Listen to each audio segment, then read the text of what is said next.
देख रहे हैं नेटवर्क 33 राजकुमार के साथ। तो चलिए पढ़ते हैं आज की कहानी की ओर। दोस्तों, ये घटना असल में मेरे साथ घटित हुई है। मेरा नाम किशोर है। पहले तो मुझे भूत प्रेत पर यकीन करना बहुत ही मुश्किल होता था, लेकिन इस घटना के बाद मुझे भी अब भूत प्रेत पर यकीन होने लगा। पहले तो मैं भूत प्रेत को काल्पनिक मानता था, लेकिन कुछ घटनाएं आपको यकीन करने पर मजबूर कर देती हैं और मुझे यकीन हो गया कि भूत प्रेतों का भी अस्तित्व होता है। ये बात तब की है जब मेरा दोस्त राज, उसकी नई नई जॉब लगी थी। वह बहुत ही खुश था और हम भी बहुत खुश थे। इसलिए एक दिन हम सब दोस्त एक जगह पर आए और उसे बधाई दी, और बातों ही बातों में हमने राज को कहा कि नई जॉब के लिए तुझे पार्टी देनी होगी। उस दिन मैं राज के घर पार्टी में जाने वाला था और मेरे घर में एक रूममेट रहता था। वह भी मेरे दोस्त जैसा था। मैंने उसे बता दिया था कि मैं रात को देर से आऊँगा। मैं एकदम तैयार होकर अपनी कार की ओर गया और कार में बैठकर राज के घर जा रहा था। उसका घर मेरे घर से 30 से 40 किलोमीटर की दूरी पर था। मैं अंदर से बहुत ही खुश था, और मैं जब उसके घर पर जा ही रहा था कि जो रास्ता था उसी रास्ते पर एक कब्रिस्तान पड़ता था। मैंने कार से जाते समय एक बार कब्रिस्तान की ओर देखा और आगे बढ़ गया, पर मुझे पता नहीं था कि यह कब्रिस्तान मेरे लिए इतना भयानक साबित होगा। जब मैं राज के घर पहुंचा तब वहां पर सब कुछ सजाया हुआ था। वहाँ की डेकोरेशन बहुत ही अच्छे से की गई थी। हम लोग पूरा दिन एंजॉय किए और मैंने थोड़ा ज़्यादा पी ली थी, जिससे मुझे थोड़ा नशा भी हो रहा था। एंजॉय करते करते मुझे पता ही नहीं चला कि रात के 12 बज गए हैं। फिर मैंने सोचा कि बहुत ही ज़्यादा देरी हो गई है, इसलिए अब मुझे घर चलना चाहिए। इसलिए मैंने राज को गुड बाय कह के अपनी कार की ओर गया, और जब मैं अपने दोस्त राज की पार्टी से घर वापस लौट रहा था तब रात का समय था और मैं थोड़े थोड़े नशे में भी था। इसलिए मुझे डर भी लग रहा था कि कहीं कार का एक्सीडेंट ना हो जाए। उसी की वजह से मैं संभल के कार चला रहा था। मैं अपने कार को चलाते हुए घर की ओर आ रहा था, और जो रास्ता था वह पूरा सुनसान था। चारों ओर सन्नाटा पसरा हुआ था और रास्ते के दोनों तरफ घना जंगल था। मैंने अपने कार की स्पीड थोड़ी तेज की और उसी रास्ते पर एक कब्रिस्तान पड़ता था जिसे मैंने सुबह देखा था। मैं कब्रिस्तान के सामने से गुजर रहा था कि तभी मेरी कार के सामने से कोई चीज़ गुजरी। वह इतनी तेज से गई कि मेरी कार ने उसे पार कर दिया, लेकिन मैंने फौरन ही ब्रेक पर पैर रख दिया था, जिससे कार झटके से रुक गई। फिर मैं कार से नीचे उतरा और आजू बाजू देखने लगा, लेकिन वहाँ पर तो कोई भी मौजूद नहीं था। फिर मैं उसी के बारे में सोच रहा था कि तभी ज़ोर से ज़मीन को खोदने की आवाज़ आ रही थी।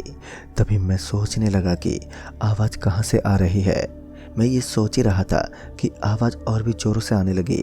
तब मुझे सुनाई दिया कि वो आवाज़ कब्रिस्तान के अंदर से आ रही थी। अब मुझे थोड़ा अजीब सा लगा कि कब्रिस्तान से आवाज़ क्यों आ रही है, इसलिए मैं बाहर से कब्रिस्तान के अंदर देखने लगा। वो कब्रिस्तान पूरा भूतिया लग रहा था। वहाँ पर धीरे से हवाएं चल रही थी जो बहुत ही रूहानी लग रही थी, और चारों ओर कब्र ही कब्र थे।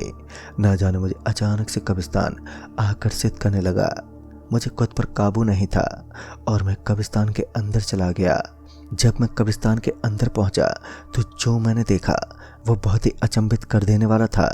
मैंने देखा कि एक अजीब सा आदमी जिसके हाथ में कुल्हाड़ी है, वह किसी कब्र को जोर से खोद रहा था। वह मुझसे कम से कम 100 से 200 फीट की दूरी पर था। यह देखकर मुझे बहुत ही आश्चर्य हुआ कि कोई इतनी रात को इस भयानक से कब्रिस्तान में क्या कर रहा होगा। तो मैंने सोचा कि मुझे उसके पास जाना चाहिए। फिर मैंने अपने कदम आगे बढ़ाए कि तभी मेरे पैरों के नीचे गिरी एक लकड़ी पर मेरा पैर पड़ गया, जिस वजह से थोड़ा शोर हुआ। वह शोर होते ही सामने बैठा वो इंसान तुरंत ही मेरी ओर मुड़ गया। वह इंसान मेरी ओर बहुत ही गुस्से से देख रहा था, और वह इंसान दिखने में बहुत ही भयानक लग रहा था, जैसे वो कोई भूत प्रेत हो। उसके मुंह से खून टपक रहा था। ये सब देखने के बाद मानो मेरे पैरों के नीचे से ज़मीन ही खिसक गई हो। अब मैं बहुत ही ज़्यादा घबराया हुआ था और मेरे हाथ पैर बुरी तरह से कांप रहे थे, और वह सामने बैठा इंसान अब खड़ा होकर मेरी ओर बढ़ रहा था। ये दृश्य इतना भयानक था कि मैं फौरन ही अपनी गाड़ी की ओर तेज़ी से भागने लगा और मैं अपनी गाड़ी में पहुंचा और मैं उसे ऑन करके बहुत ही तेज़ घर की ओर जाने लगा।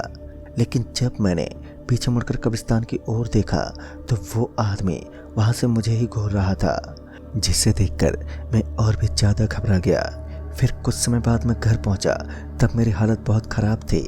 फिर मैंने सोचा कि ये सारी बात अपने रूममेट को बता दूं, लेकिन कहीं उसे ऐसा ना लगे कि मैं नशे में हूँ, इसलिए कुछ भी कह रहा हूँ। और यही सोचकर मैंने उसे कुछ नहीं बताया और मैंने सोचा कि इसे भूल जाना चाहिए। लेकिन कब्रिस्तान पर जाना मुझे इतना महंगा पड़ेगा, मुझे ये मालूम नहीं था, इसलिए मैंने इस बात पर ज़्यादा ध्यान नहीं दिया और अपने बेड पर जाकर गहरी नींद में सो गया। लेकिन उसके बाद जो कुछ भी मैंने अपने सपने में देखा उसे बताने में मेरे रोंगटे खड़े होते हैं, क्योंकि मैंने देखा कि जिस कब्रिस्तान से मैं भाग कर आया था अब मैं उसी के अंदर खड़ा हूँ और वही इंसान मेरे सामने था और वो किसी कब्र को खोद रहा था। फिर वह इंसान एकदम से मेरी ओर मुड़ा और उठकर मेरी तरफ बढ़ने लगा, लेकिन मैं इस बार चाहकर भी अब अपने पैरों को हिला तक नहीं पा रहा था। मैं बहुत कोशिश कर रहा था वहाँ से भागने की, लेकिन मैं अपनी जगह पर ही खड़ा था। मैं एक रत्ती भर भी वहाँ से हिल नहीं पा रहा था। मुझे ऐसा लग रहा था कि किसी ने मेरे पैरों को ज़मीन में गाड़ दिया हो और वह इंसान धीरे से मेरी ओर बढ़ने लगा, लेकिन मैं अपने शरीर को हिला भी नहीं पा रहा था। मैं सोच रहा था कि अब मैं क्या करूँगा। इतने में ही वह आदमी झटके से मेरे सामने आकर खड़ा हो गया। वो आदमी दिखने में बहुत ही भयानक था, जैसे भूत प्रेत, और उसके मुंह से खून बह रहा था और उसके हाथ पैर पर गहरा निशान था। उसके एक हाथ में कुल्हाड़ी भी थी और मेरी हालत बहुत ही ज़्यादा अब खराब हो चुकी थी। मुझे लग रहा था कि मैं अब नहीं बचूंगा। फिर उस आदमी ने मेरे पैरों को पकड़ लिया और मुझे ज़मीन पर गिरा दिया। मेरे पैरों को पकड़कर वो मुझे घसीटते हुए आगे की ओर लेकर जाने लगा और कब्रिस्तान में तेज हवा चलने लगी थी। वह मंजर बहुत ही भयानक था। अब मैं बहुत ही ज़्यादा डर गया था और जोरों से चीखने लगा, लेकिन वहाँ पर कोई भी मौजूद नहीं था। वह आदमी मुझे घसीटते हुए कब्रिस्तान के बीचों बीच ले गया। यह सब देखकर मेरा दम घुट रहा था। फिर उसने अपनी कुल्हाड़ी उठाई और मेरी ओर देखा और अपनी कुल्हाड़ी मुझ पर वो चलाने ही वाला था कि तभी मैं ज़ोर से चिल्लाया और मेरे रूममेट ने मुझे नींद से जगा दिया। समझो उस दिन मेरा रूममेट मुझे नहीं उठाता तो मेरी हालत बद से बदतर हो जाती। मेरे होश में आने के बाद मेरे रूममेट ने मुझसे पूछा कि क्या हुआ, तुम इतने ज़ोर के चिल्ला क्यों रहे थे और तुम्हारा शरीर इतना गर्म क्यों है। फिर मैंने अपनी सारी बात अपने रूममेट को बताई कि मेरे साथ रास्ते में क्या क्या हुआ और मैंने सपने में क्या भयानक चीज़ देखी। ये सब सुनने के बाद मेरे रूममेट के तो होश ही उड़ गए थे। वह भयानक सपना देखने के बाद मेरा पूरा शरीर अब गर्म हो गया था। मेरी हालत बहुत ही ज़्यादा ख़राब हो गई थी। उस सपने की वजह से मुझे ऐसा सदमा लगा कि कुछ दिनों तक तो मैं बेड पर ही पड़ा हुआ था और यहाँ तक कि वह दृश्य जब भी मेरे सपने में आता मुझे झंझोर कर रख देता। मैंने कभी नहीं सोचा था कि मेरे साथ कुछ ऐसा भयानक होगा। मुझे लगा कि अब यह भूत की समस्या शायद आगे नहीं होगी, पर मैं गलत था। उस दिन के बाद से कुछ दिन छोड़कर अब लगातार मेरे सपने में कैसे न कैसे करके वह प्रेत दिखता ही था। एक समय के लिए तो मेरी हालत इतनी खराब हो गई थी कि मुझे सोने से भी डर लगता था। सपने में वह प्रेत अलग अलग छवि बनाकर आता था। किसी सामान्य आदमी के लिए यह सपना बहुत ही खौफनाक था। मेरी ऐसी हालत देखकर मेरे रूममेट ने एक उपाय बताया। उसने बताया कि उसके चाचा के दोस्त एक पंडित हैं, मुझे उनसे इसके बारे में बात करनी चाहिए, जिस पर मैंने हामी भरी और अगले ही दिन हम उनसे मिलने गए। मेरी ऐसी हालत देखकर उन्हें मेरे साथ घटी घटना का अंदाज़ा हो गया था। उन्होंने बताया कि कब्रिस्तान में ऐसी आत्माएं होती हैं जो नरभक्षी होती हैं।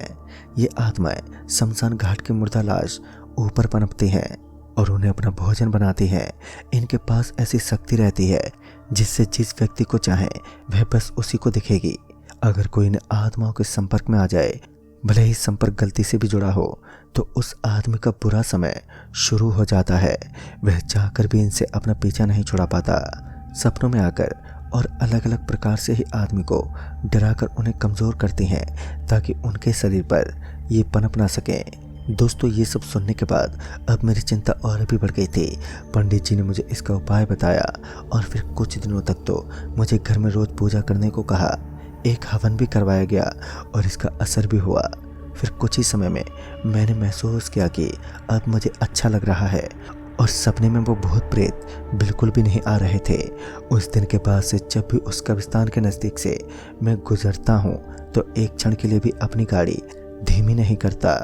मुझे आज भी याद है, इन सब चीज़ों के बाद भी मुझे उस सपने को भूलने में काफ़ी साल लग गए थे और उस घटना के बाद मैं कभी भी उस कब्रिस्तान के अंदर नहीं गया। तो दोस्तों इस कहानी में बस इतना ही। कहानी आपको पसंद आई हो तो लाइक शेयर जरूर करें और साथ ही हमें कमेंट बॉक्स में ज़रूर बताएं। तो मैं आपका दोस्त राजकुमार जल्दी ही मिलूँगा ऐसे ही एक और नई कहानी के साथ। तब तक के लिए बाय एंड टेक केयर।